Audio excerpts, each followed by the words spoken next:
afternoon, and welcome to another News News and Views. I'm your host, Don Burgess, and today we're going to be talking about the Bermuda economy. Where do we go from here? We have three distinguished guests with us. Nathan Kowalski, welcome.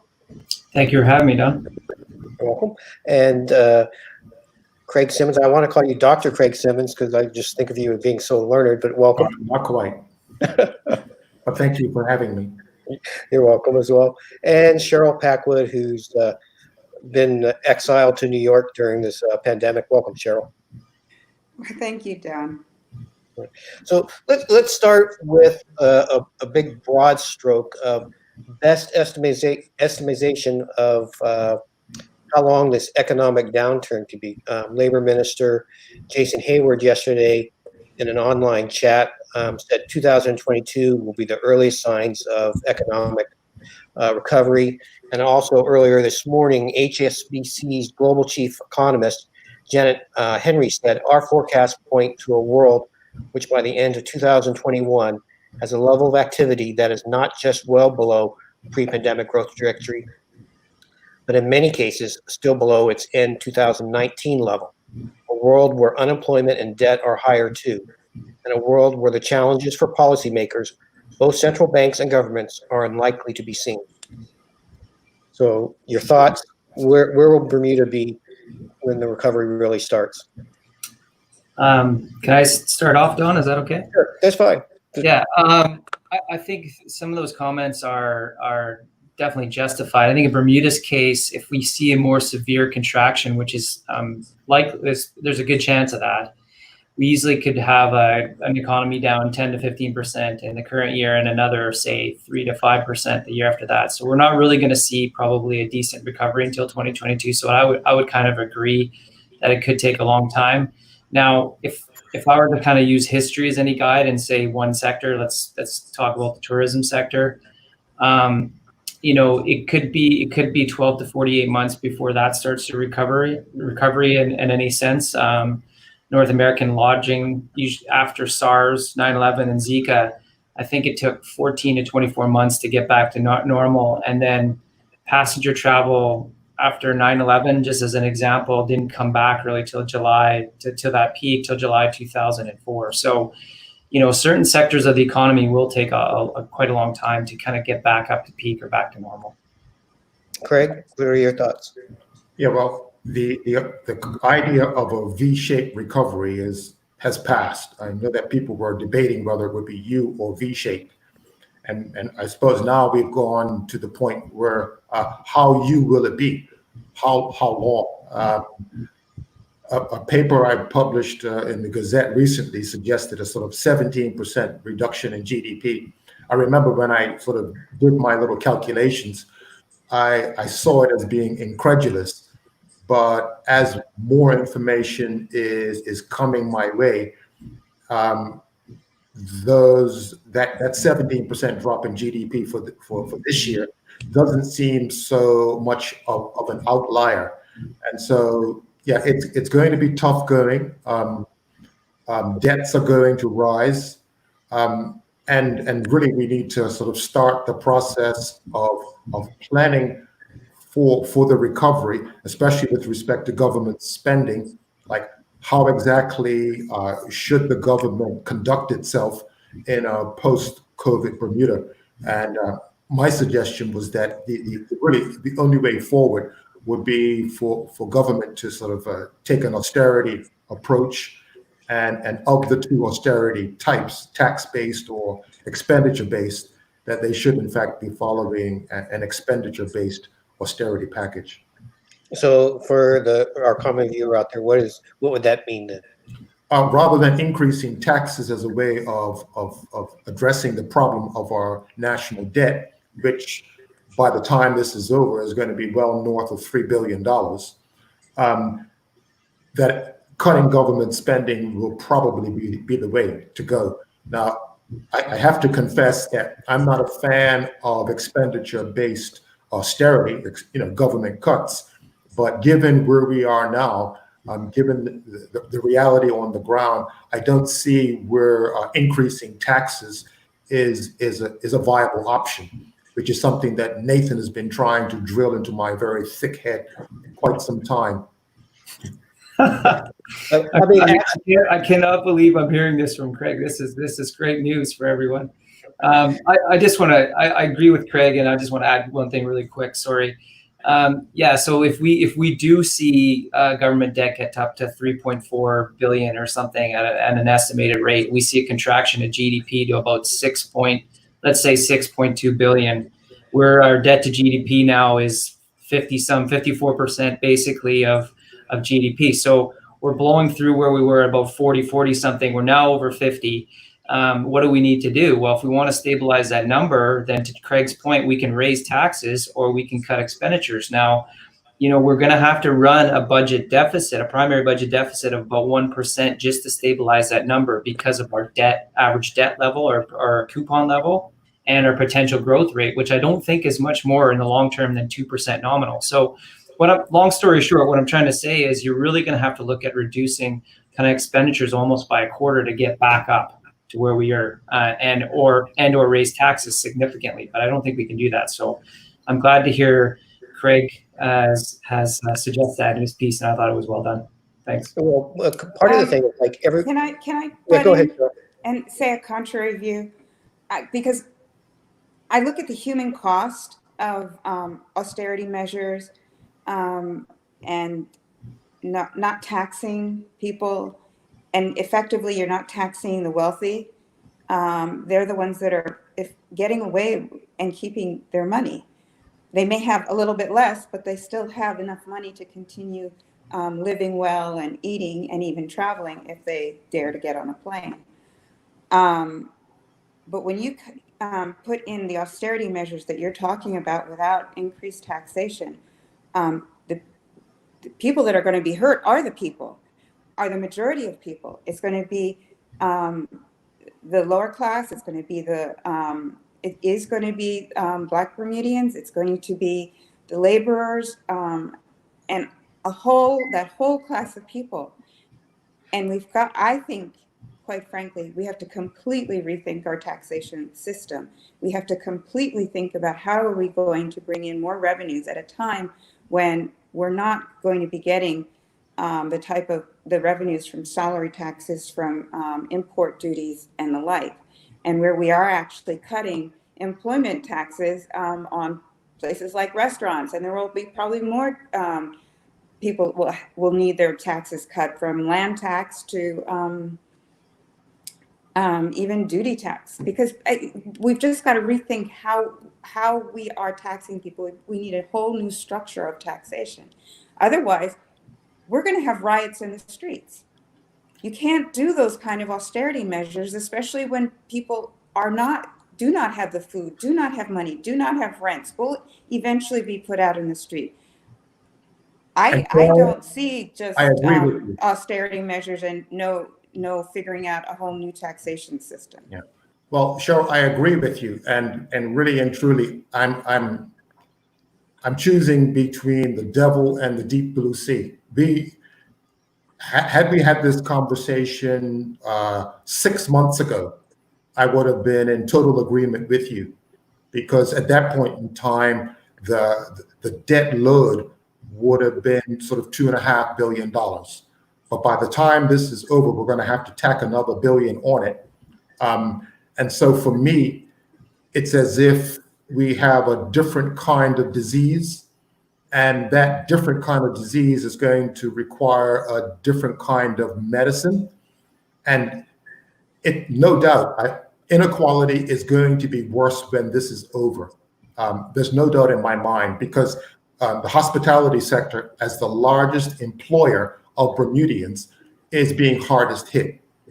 And the hospitality sector, by the way, is also the lowest paid sector. And those folks are not looking at having a job in 2020, and they may not have anything in 2021. So, or 2022. Yes. I mean, the projections I've seen, this is going to go on for 3 more years before we see any beginning of coming out of this this nightmare. Yes. And that's why I say we have to reimagine, and we have to start looking at how are we going to, as a community, come together so that our people don't starve. We don't have the riots. And I really don't believe that it's as simple as austerity measures and, oh, everybody loves to say, cut the civil service. And some of the smartest people I've ever seen in Bermuda work in the civil service. We don't need to be cutting them. Maybe we need to be working with them to reduce their salary load for starters, including ministers, the premier. But they are many of the people that can help us get out of this disaster. They have the knowledge.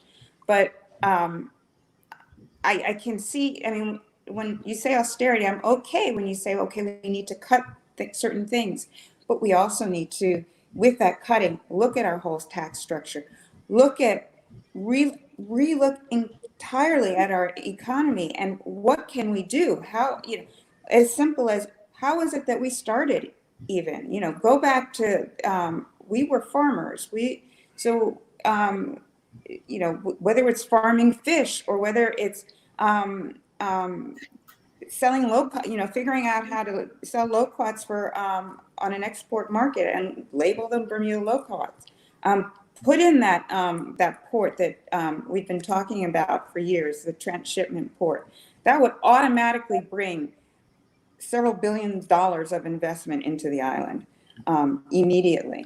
Can I qualify? But we have to look at something that's sustainable, and what this pandemic has shown us is how unsustainable and how seriously terrible it is to be a service economy and dependent solely on the global economy. The World Bank had a report in June saying that the world economy had already, by the end of March, constricted by 5.2%, and the U.S. was at 4.8%. And the U.S. is our main. We're dependent something like 90% on the U.S. On U.S. business. Okay. On the point of austerity, there is no doubt that people in the hospitality sector are going to need income support through to the end of this year and into next. So when I'm talking about austerity, I'm looking at the big picture, the sort of $1.2 billion, and it's about how you spend it. We're not in a position to spend our way out of this funk that we're in, this self-imposed recession. So we have to take care of those 4,000 people in the hospitality sector. And that can only happen if people like me, working government, will take pay cuts. And at this point, there's no one talking about cutting jobs. We're talking about trimming our sails, accepting half a loaf as opposed to none.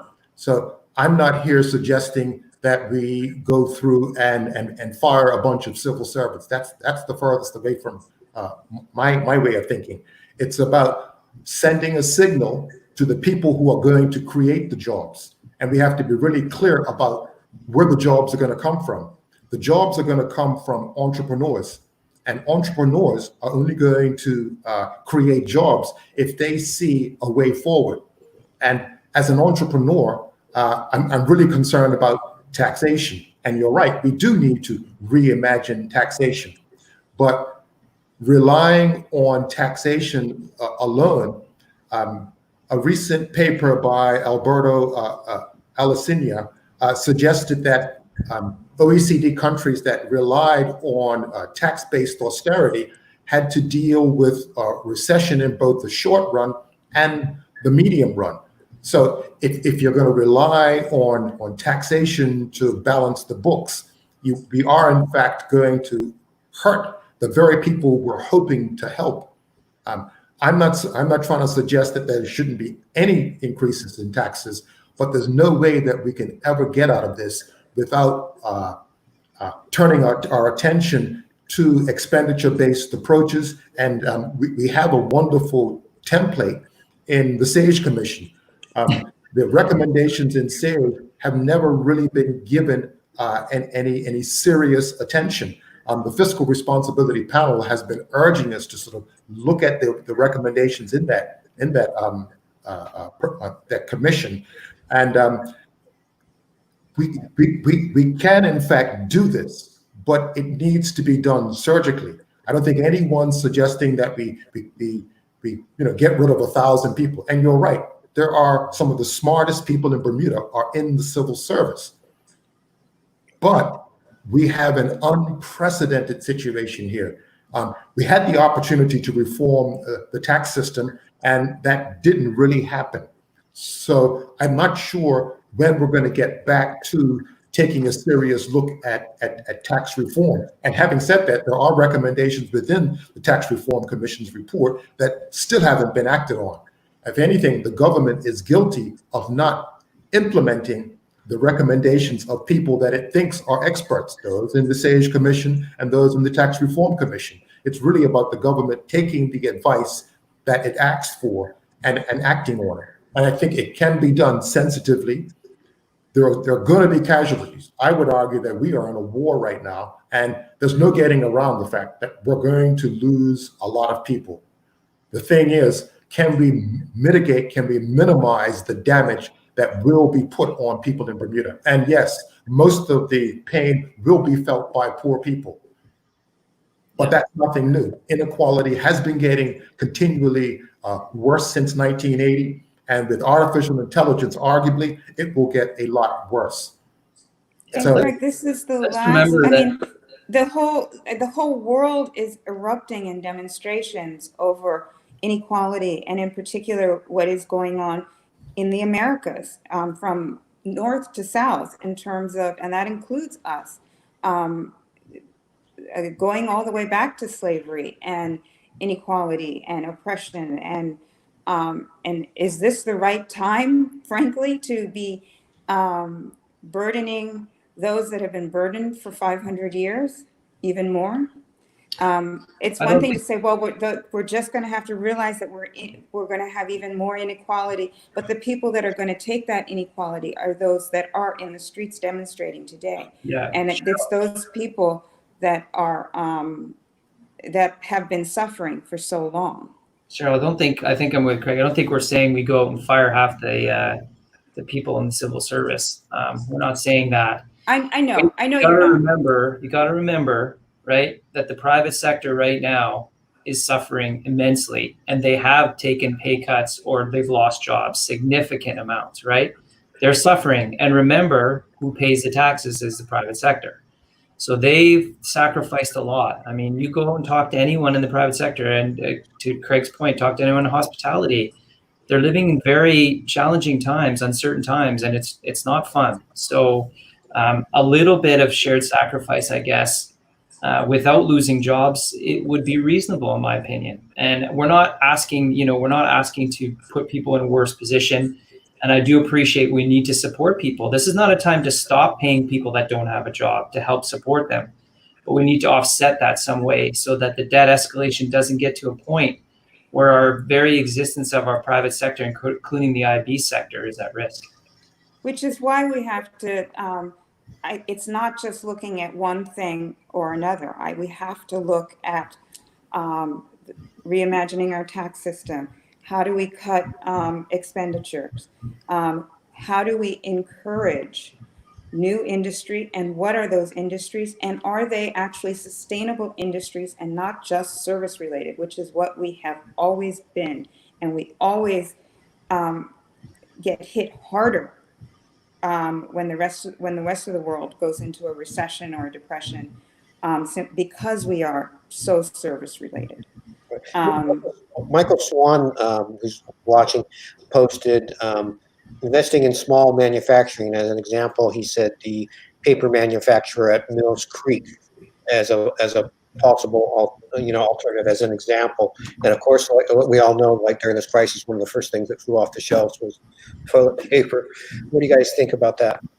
Well, yeah, I mean, we can do light manufacturing. We can do, especially like if you were talking, the whole idea of putting in a transshipment port, for example, you would have light manufacturing there, repackaging, for example, of pharmaceuticals that are coming in from the East.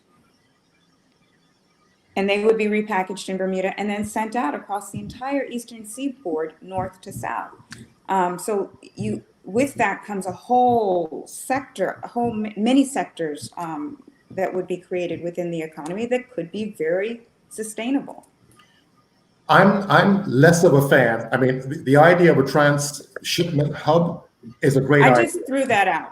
It is a mega project, and I sometimes shudder at mega projects because if they don't work out, or if you're sitting around waiting for that to materialize, you may be waiting a long time, like waiting for someone to come and build a hotel. I like the idea of the small, and so looking at young entrepreneurs, whether they be young Black men who have ideas, whether it be in IT or in manufacturing, whatever it is, and women, providing these young people and not so young people with the financing, and I'm not talking about debt financing, the equity financing that they need to build these businesses. And that to me is what is really lacking in Bermuda, the access to capital for small and medium-sized businesses to get going. BDIC is doing what it can, but much of what BDIC is doing is on the basis of debt financing, moving away from debt financing toward equity financing, using our partnerships with the folks in financial services and international business. I think those are the kinds of bridges that we should be building with the people that we have on island. But I'm looking for more a diversified approach rather than the mega project approach. I agree with you. I agree with you 100%. It has to be diversified. We can't just rely on one thing. And I just wanted to say that it's not just young men, it's young women too. Thank you very much for that. I thought I corrected myself with not just the young, but also the not so young, but because that's very important. I agree with you 100%. It has to come, we have to diversify. We have to realize that we need to be doing things that are local to Bermuda, very much so, that don't rely on us bringing product in order to complete a task. One of the things I was reading when I was getting ready for this, there was an article just about a day ago, and it was talking about the supply chain issues that are going to creep up. I mean, they've already been creeping up, but they're going to creep up even more over the next 1 to 3 years as we continue through this recession or whatever, if it does become a depression. Yeah. But those supply chains, Cheryl, are going to move onshore. I'm sorry? Onshore that to the U.S., a lot of supply chain issues we see. They're not going to be offshore to another jurisdiction. They will be onshored in the U.S. themselves, right? To prevent that kind of dislocation. And but that will affect us nevertheless, Nathan. Away from the service economy. I think with the world increasingly going digital, increasingly going service, that is actually the bigger total addressable market.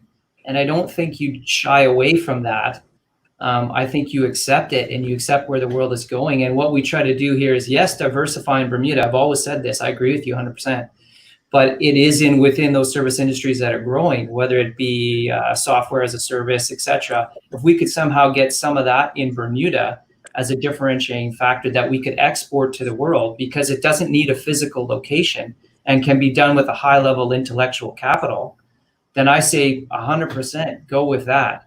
I'm not really sure that small manufacturing plants and kind of shipping portals and stuff are really scalable at this stage. Maybe they are, I could be wrong, but I think the low-hanging fruit is to kind of take our current market and do adjacent markets around it and export that globally, which will not require a huge kind of rejig of the economy because we have sufficient intellectual capital and infrastructure and space to support that immediately.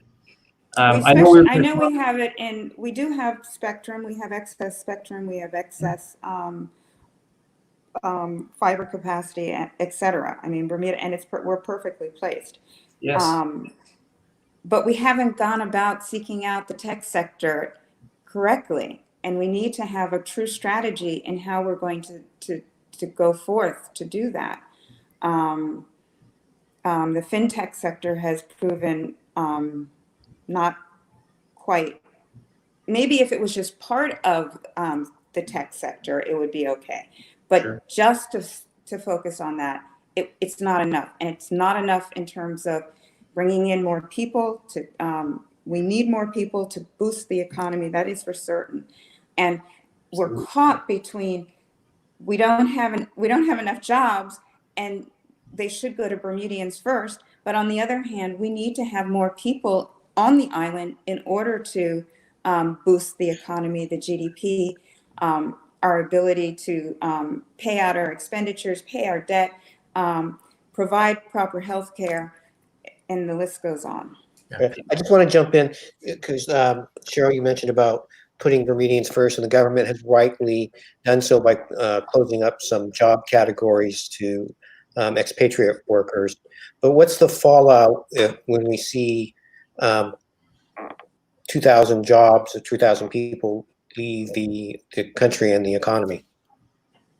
Disaster. Ideally, you would want there to be that substitution of Bermudian labor for foreign labor, ideally. And I think there is a good possibility that Bermudians will be able to fill those jobs. I think this COVID-19 is a great time to reset all of our thinking. No matter where I go, I hear people viewing what they do very differently. I was in a conversation with a not so young person about their business. They're in the entertainment business, and they took the month of March and April to totally reimagine their business, how they're going to conduct themselves. And so I think this is a great time for Bermudians to rethink how they're going to interact with the economy, the kinds of jobs that are acceptable. It's a time for employers to rethink what they expect from employees. This particular entrepreneur was in fact going to shorten the hours. So rather than having their place of entertainment open until midnight, they're deciding, you know what, we're going to close at 8 so that my employees can go home and be with their families. And he's making that decision on the basis of profits and improving the quality of life of his employees. And I found that, interesting, but it was only because of COVID, being home alone and reimagining what he wants his business to look like in a post-COVID Bermuda. And so this is an excellent opportunity for us to reimagine a Bermuda in 2021 and 2022. And I just can't wait to see what entrepreneurs are going to come up with, because really and truly, that's the group that's going to solve our problem, not the government. But Greg, we've had this conversation so many times, you and me. I also feel very strongly that yes, entrepreneurs they push forward. They're the ones that come up with the new ideas and so forth. But the government, we elect a government also to have a vision, to see something and say, we're going to go forward and we're going to become a better place. And this is how we're going to do it. And these are the different industries we would like to try to attract. And in this pandemic, more than ever, we need guidance. We need the government to step up to the plate and think about where they want to go and what industries can we bring in, and we can encourage through legislation, because a lot of industries they won't come in here unless you encourage it with legislation, tweaking things, changing regulations. And so that means you need a plan. We need a national plan. And what we also I get it. I love it. Small entrepreneurs, they hire a lot of people. Yes. But we also need a government that's got a vision and has a roadmap on how to get somewhere. And part of that roadmap has been applied, the one that's been applied to international business, where it's been very easy for them to set up. Essentially, we have a concierge system where an international business can come to Bermuda and very quickly get up and running. I would like to suggest that the same courtesy be given to local entrepreneurs, where they don't have to go through 5 or 6 different ministries to get their restaurant or their idea up and running. Now, so that's a case of simply getting out of the way of entrepreneurs, because arguably the problem with government policy is that there's too much government policy.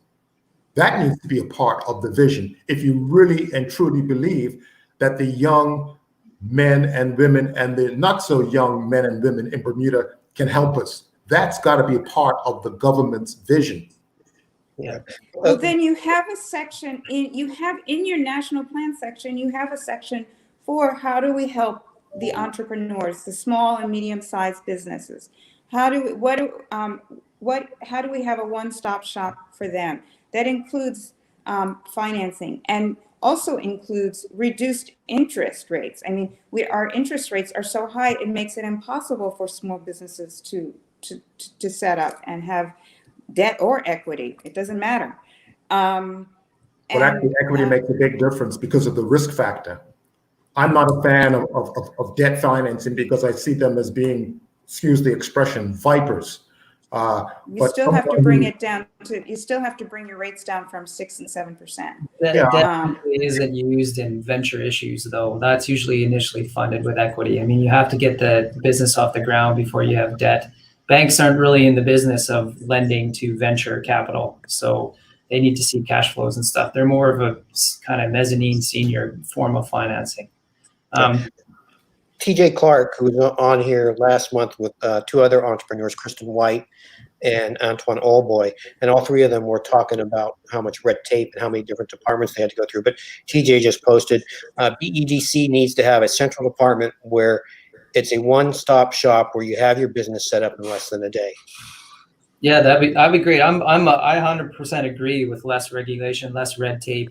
I mean, for every new rule that's done in Bermuda, I think they should get rid of 2.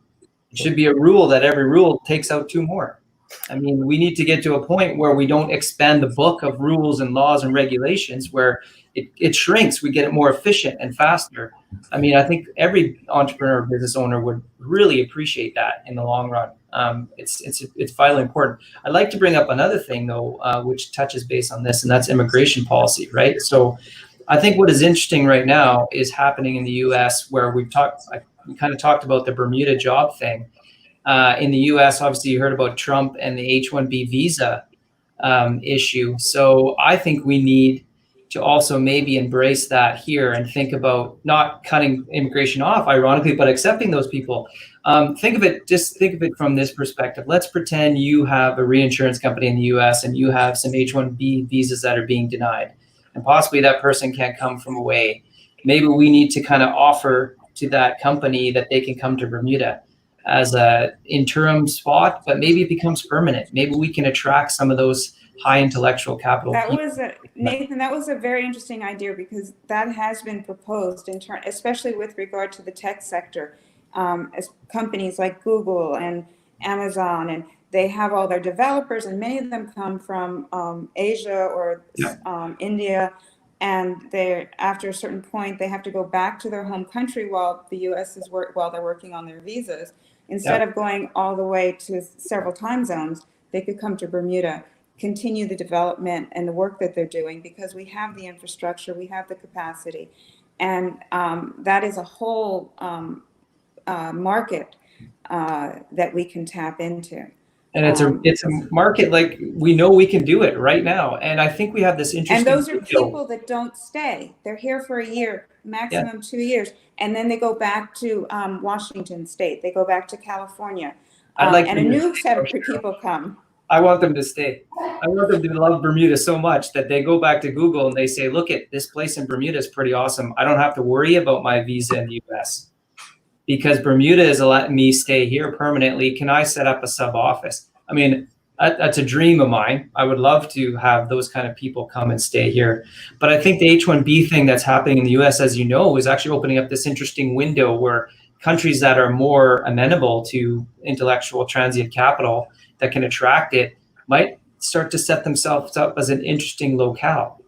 And again, these jobs can be done anywhere, much like the work from home thing. If we don't play the work from home thing right, it can help us or it could hurt us. But it could help us too if we have some high income earners that are trying to get out of some of these cities where they're really worried, they're sick of it.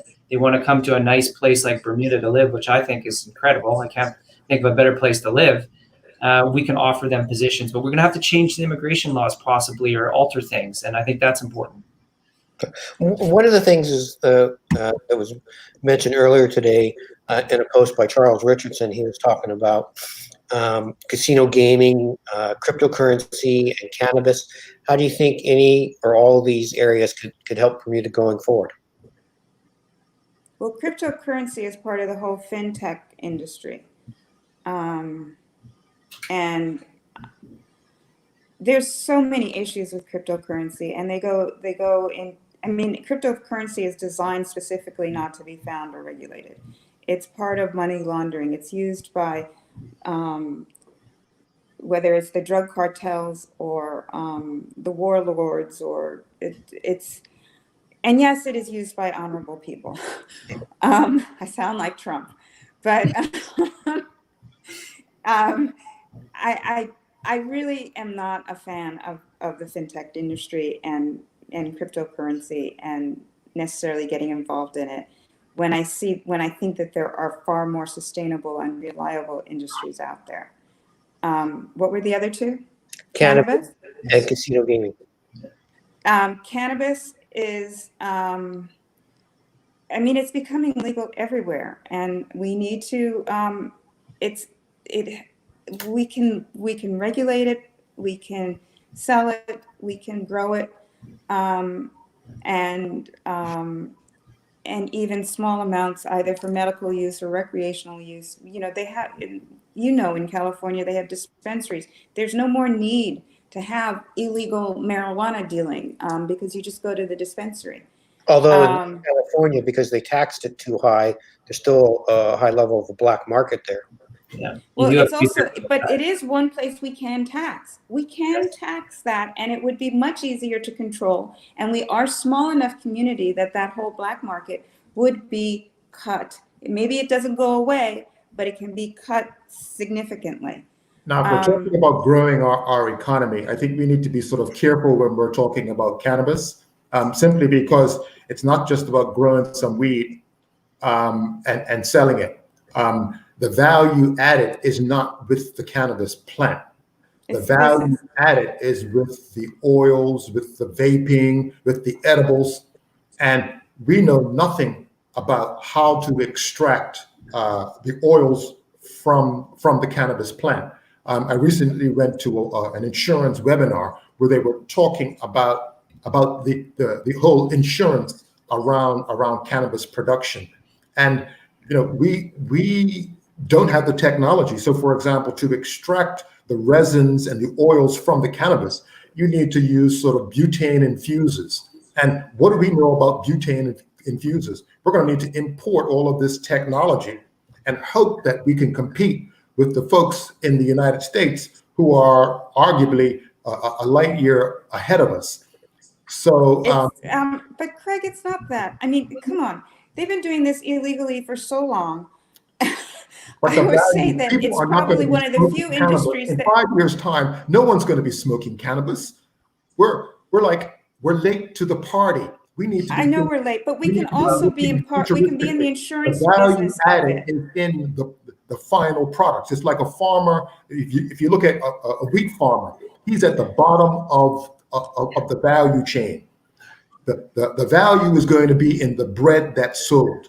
Yeah. And so if we're just thinking about growing some cannabis, we can't do it at scale. We're just sort of, it's not, as far as I can see, a viable option. Sure, you can maybe get rid of a criminal element, but that's about it. If you're talking about economic growth and something that's going to make a contribution in the region of 1 or 2% of GDP, I don't know that cannabis is it. It can certainly be used domestically to sort of save us some foreign currency. I agree, and get rid of a criminal element. That's fine. But if you're talking about something that's going to create jobs and make a difference in Bermuda, I'm not convinced. If anything, we could probably make some money insuring the product, insuring the butane extraction. I think we need to be more imaginative with the cannabis industry and not think Craig, in but very simplistic terms. Craig, So, this is where your entrepreneurs can decide how they're going to go about it. exactly. And Oh, sure. We just lost Cheryl there for a little bit. She's there. Go ahead. We can't hear you. so, can you hear me? Yes. Hello? Okay. So, the cannabis industry, that's where your small entrepreneurs can decide which way they're going to go. If the regulations are properly put in place, and we have the knowledge in terms of insuring, reinsuring, and whether we do it through, class 3, class 4, however we decide to do it, those are your small guys and they can do it. And even, Craig, growing it, because we don't have to grow it flat, it can grow up. And and you can get a whole lot of it by growing it up as opposed to out. And that's, again, something that we have farmers. And I hate to tell you, Craig, but we've been growing it on this island for a very long time. Maybe I could bring up tobacco. We tried a product when we first got here. It was called tobacco. And we thought that was going to be the panacea, that would solve all of our problems. And we went out and we grew tobacco. Of course, there were environmental problems with it. But there was a country just across the way, or a state called Virginia. And because of scale, they were basically able to run us out of town.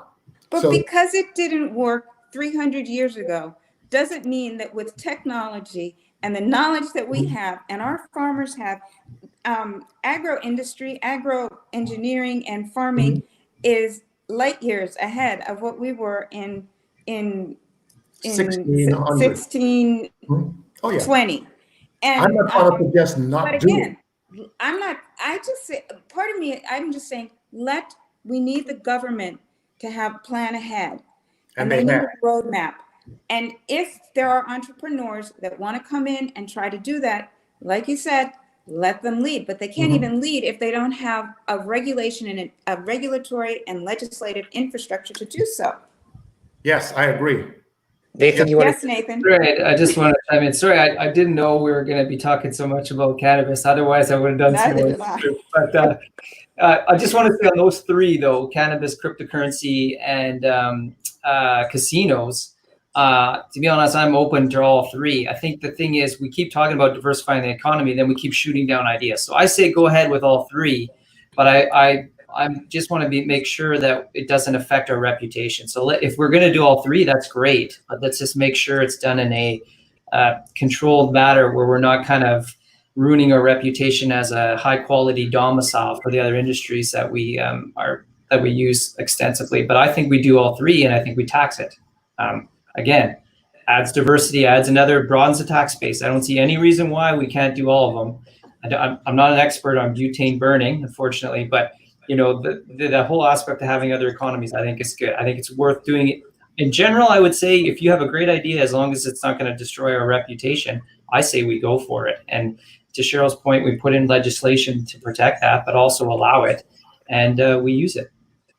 Part of the thing is with at least two of those industries, the problem's been having a bank that'll accept that money, and we've been talking about casinos for. But that is solvable by, the post office. In many countries in the world, the post office is a deposit-taking institution.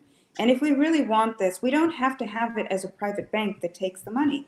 We can set up the legislation with regards to the post office, research it, and look and see whether we want to do this. If that's what we really need, if that's what it really takes, then get a little bit creative.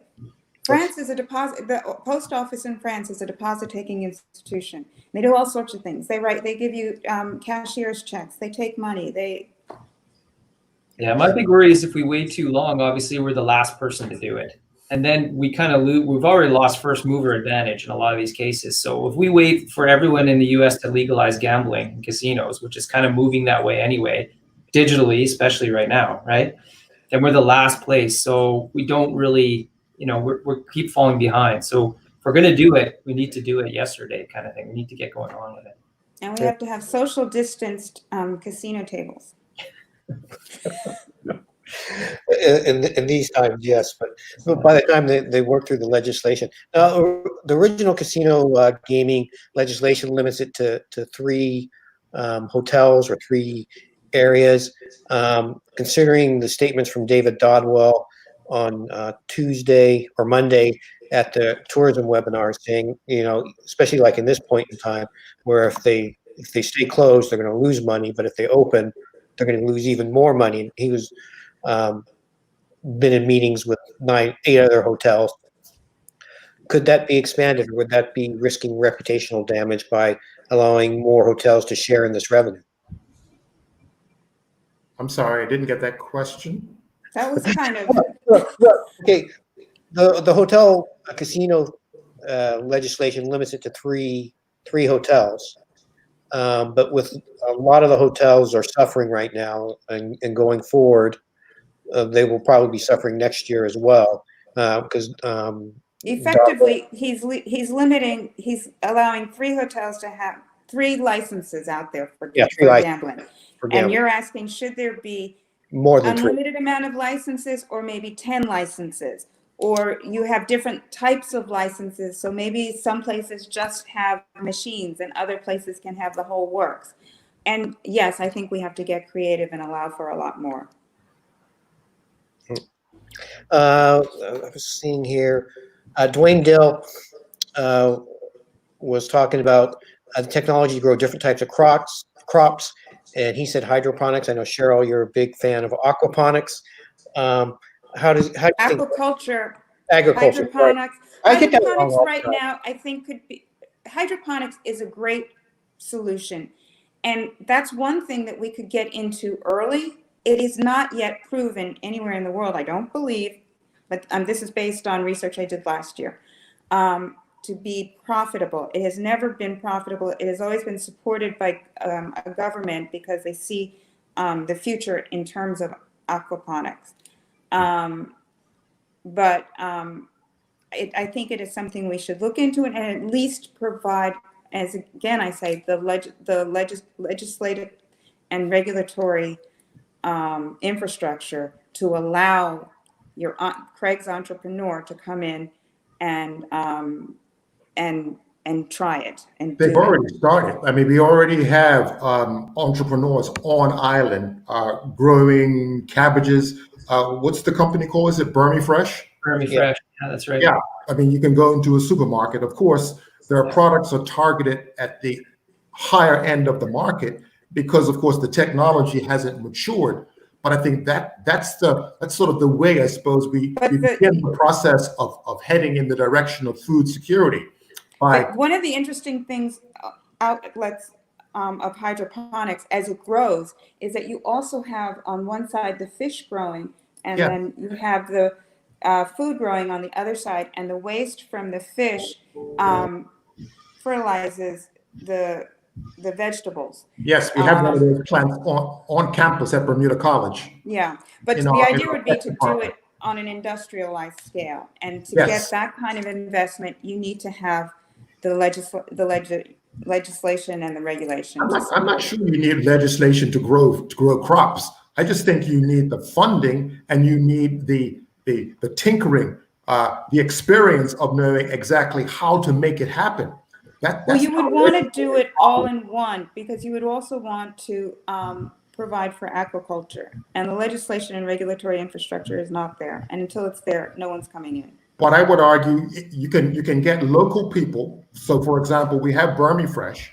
They didn't have to wait for anybody to legislate. They just did it. That's what you can't go out into the ocean and just set up your tons of fish in the ocean growing. We're not ready for that yet. We need to start. We could start that immediately if someone would just change change certain definitions and put in some regulations. Yeah, right? I don't think that's realistic. I think we need to start small. For example, at the college, if you stop by one day, you could see that we actually have your idea in play.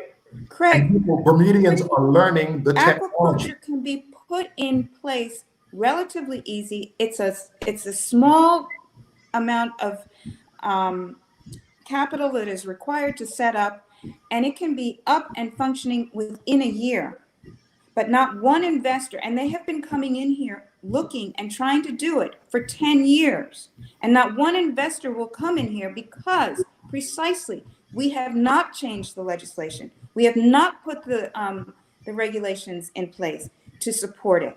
You have to do certain things, like you have to do a marine study of where different things go, because you can't, but all of that could be done within a year if someone wanted to do it.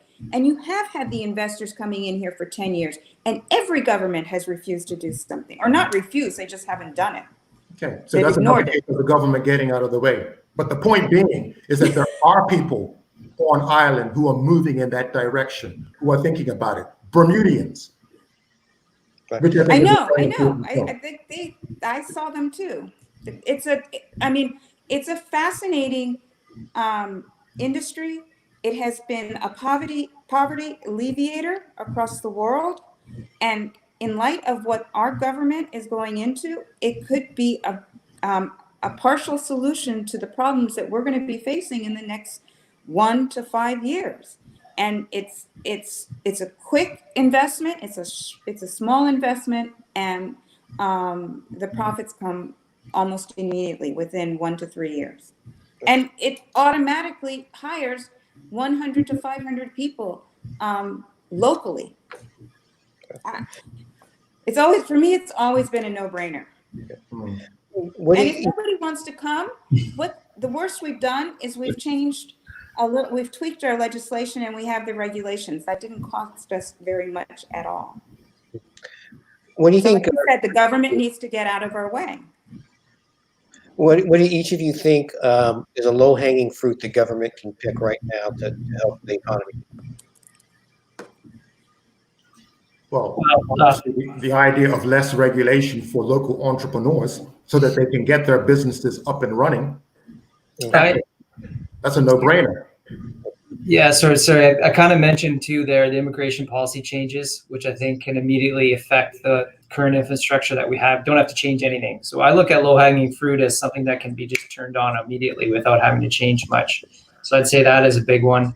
I would also just continue to do what we're doing. I mean, that doesn't sound very creative, but the life insurance industry is growing here, and so is the runoff industry. I think we need to promote that portion of Bermuda and keep letting people know we're open for business, and that's a great.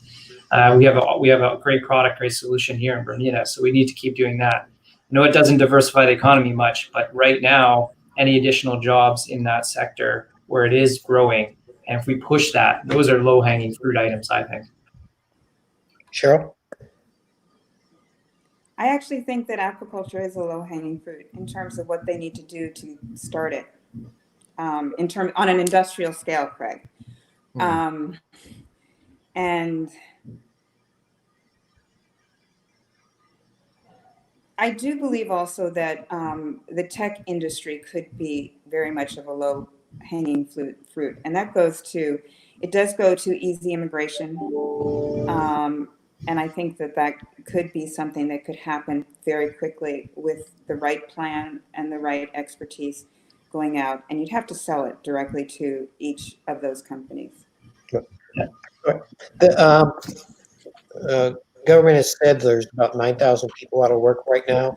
What are your projections for our economy and employment for this next year? Well, we sort of started on that note. That it's going to be a slow recovery. I think people were maybe overly optimistic. Maybe there was a bit of hubris going on, but this is a health crisis, and until such time as people feel that the health risk has diminished, they're not going to spend. There was an interesting bit of research done by a Harvard economist by the name of Raj Chetty. And he looked at real-time data over the COVID crisis, and he noticed that the biggest amount of the biggest reduction in spending was among the rather rich people. These folks stay at home. They work from home. They're not eating out. They're not spending money like they used to spend on restaurant meals, on vacations, and this kind of thing. And so the biggest drop in spending has been from those folks, rich people not spending their incomes. And so until you can get those people spending again, it is going to be slow going. Until they feel confident going out to eat, it's going to be slow going. And in working class neighborhoods, people are in fact getting out. In my neighborhood, Woody's is doing pretty good business. The sort of working class restaurants are in fact doing good stuff. It's the ritzy ones that aren't doing well. But of course, the people who work in ritzy restaurants are working class people. So yeah, we need to remember that your consumption is someone else's income. So when we shelter at home and we hide in our caves and we don't go out and spend, it actually trickles out, or doesn't trickle out, sorry, to everyone else that really truly needs it. And I think at this point in time in Bermuda, one of the messages I've been trying to get out is be safe, follow the rules, but go out and do things, because the restaurants are safe, the hotels are safe, the retail establishments are safe. Just, do what you need to do, but go out and support the community, because the more we retrench and the higher our savings rate goes in Bermuda, the worse it is for all of us. So we need to make sure we're out there supporting everyone else in Bermuda. I think it's a difficult pivot for people to make, given that what's been drilled into our heads for the last couple of months is, shelter in place. And so we do have a memory, and it's going to take us a while to sort of make that transition from shelter in place, that this thing was sort of killing people around the world, to, sit down in a restaurant. I still have a hard time imagining myself inside a restaurant. It's just, it's going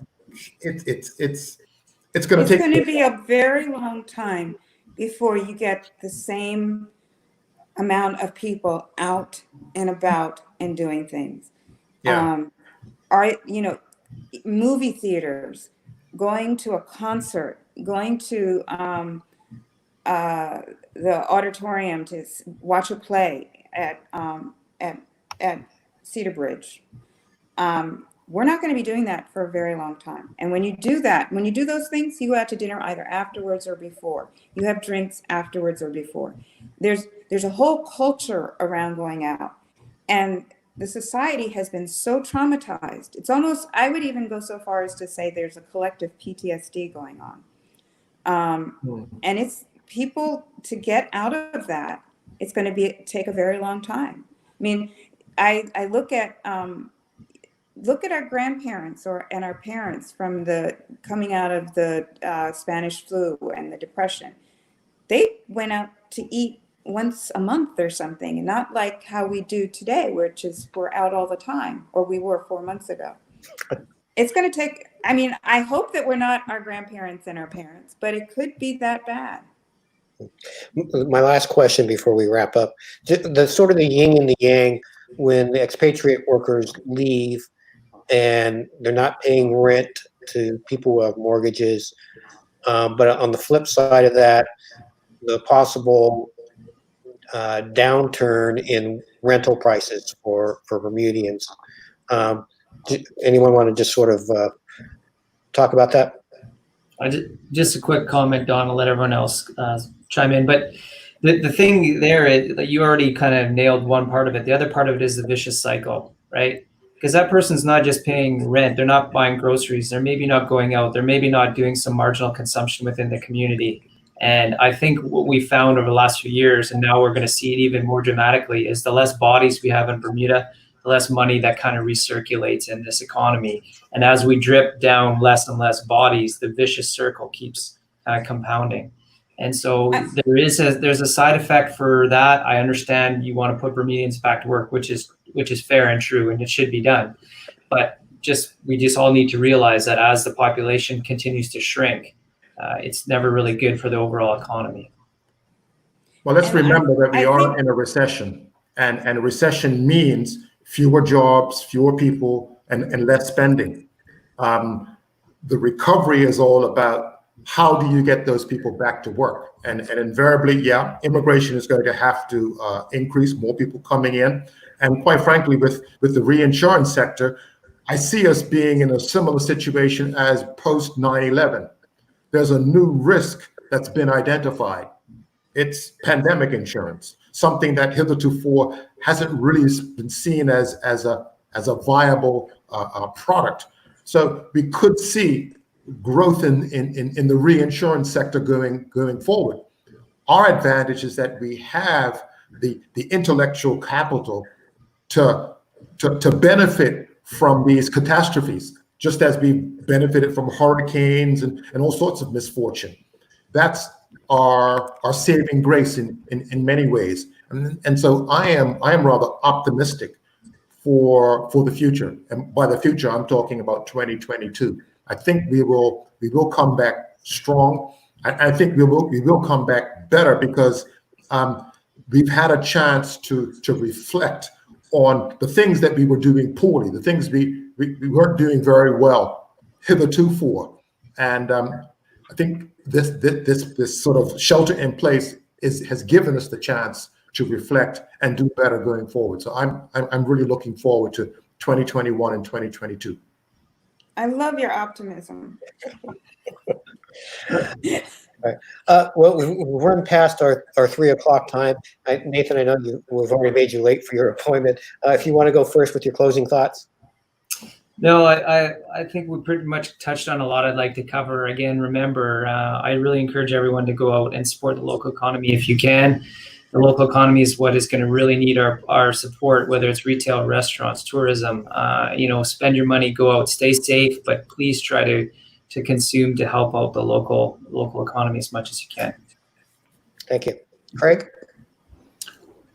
I'm just, like, as I said, I'm rather optimistic because humans seem to go through periods of either too much pessimism or too much optimism.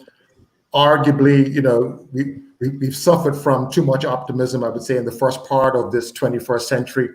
And since the financial crisis, we've been down on ourselves.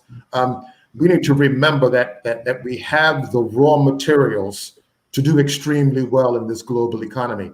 And part of it is freeing our people, giving our people the freedom to perform at the highest level. And some of that involves less regulation from the government. And I agree with Cheryl, legislation does have a role to play in sort of providing a framework for entrepreneurs to do what they do best, and that's create jobs.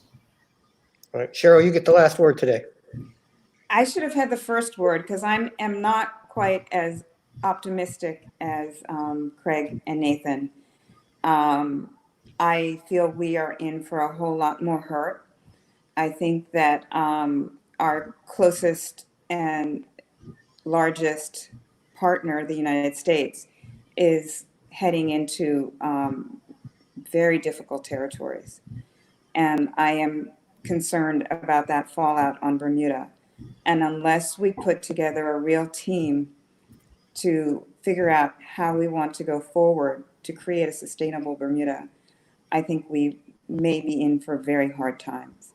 And I'm just hoping that, and I do believe in government. I am probably more of the socialist person here on this panel. I do believe there is a place for government to truly help people when they are in need, and to provide that cushion, as well as provide a framework and a roadmap for how they see our island going forward. And I would hope, and it's not a little committee. It's truly coming up with a real plan that will be executed upon. Thank you, Cheryl and Craig and Nathan. Appreciate your time this afternoon. And for all of our audience who's been watching, I'm your host, Don Burgess. And as always, have a beautiful day.